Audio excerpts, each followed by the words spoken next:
Hello, I'm Dr. Michael Chez. I'm a pediatric epileptologist. I'm going to talk to you today about at-home seizure rescue medications on behalf of the LGS Foundation. Next slide, please.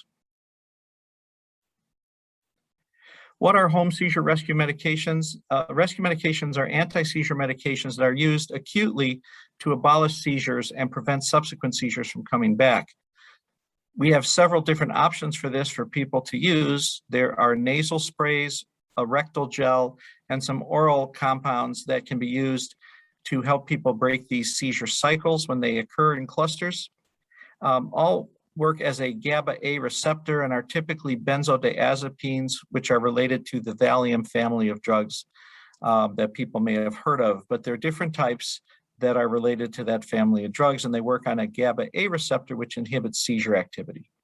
Next slide. There are many choices that exist, and as you can see from some of these pictures, there's a rectal gel, which is the one that looks like a syringe. There's a little thing that looks like a spaceship there next to that, that is a nasal spray dispenser that both of the two major brands of nasal sprays, one called Valtoco and one called Nasolam, are used. They're exactly the same shape and size, and they're used for dispensing into the nose.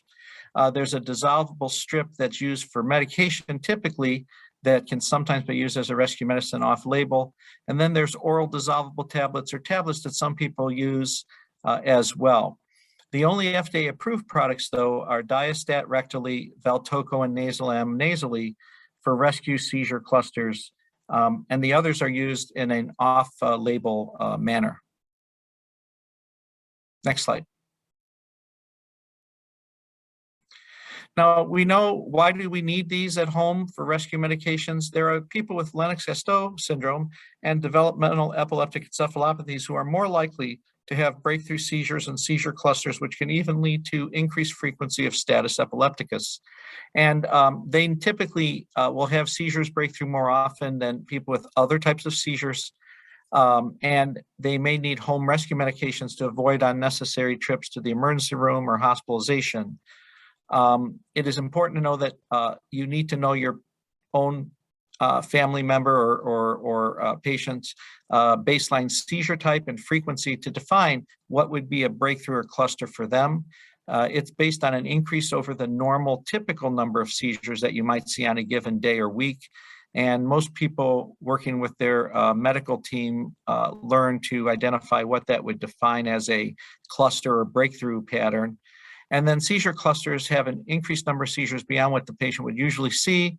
They usually last anywhere from 1 to 5 minutes, with 5 to 10 minutes being a longer duration, and greater than that, it would be defined as seizures not stopping and could be defined as status epilepticus, especially if it goes on longer without stopping than 10 or 20 minutes. There's actually a break between seizures for cluster seizures where they're repetitive, but there's actually a break where they're not seizing and then seize again. If there's no break, then it's status epilepticus. So typically, the critical time period is that first 5 minutes to identify and determine whether you want to give a seizure rescue medicine. Next slide. So why would someone want to use this? We know that there's data that shows that by using rescue medicines, you can prevent unnecessary emergency room or hospital admissions. It is a more rapid intervention. Typically, by the time the emergency medical team or EMT gets there, or you get to the hospital, maybe 40 to 60 minutes before you get treatment started. And this allows you to get treatment started much more rapidly.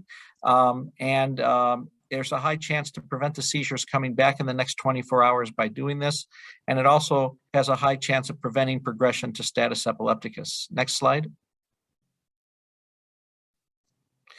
As you can see from this diagram, you can have an isolated seizure, and then they can cluster and get repetitive. And then over time, it can go and develop into status epilepticus. And it's a much more statistically likelihood that if you have patients with uncontrolled clusters, they're more likely to go into status epilepticus. So that is data that's been collected and published on this topic to show that rescue medicines do prevent this from happening. Next slide. So what should we consider when we're thinking about rescue medicine at home for seizures? You want to think about differences in how frequent the seizures are and how does one define them for the given patient. And rescue medicine may be used more frequently in Lennox-Gastaut syndrome or developmental epileptic encephalopathies because they have more frequent seizures, and they may be used differently. Often we tell people to wait 3 to 5 minutes. We may do it sooner for people with known seizures that are more difficult to control. We may use higher doses for some people with more difficult to control seizures. And so it's real important to have a very clear plan established with your physician who manages your seizures, so that everyone who takes care of the patient knows how to manage those issues, and also how to define what clusters are for your particular family member or individual. Next slide. You can learn more at the lgsfoundation.org, and there are some online more detailed discussions about rescue medication plans.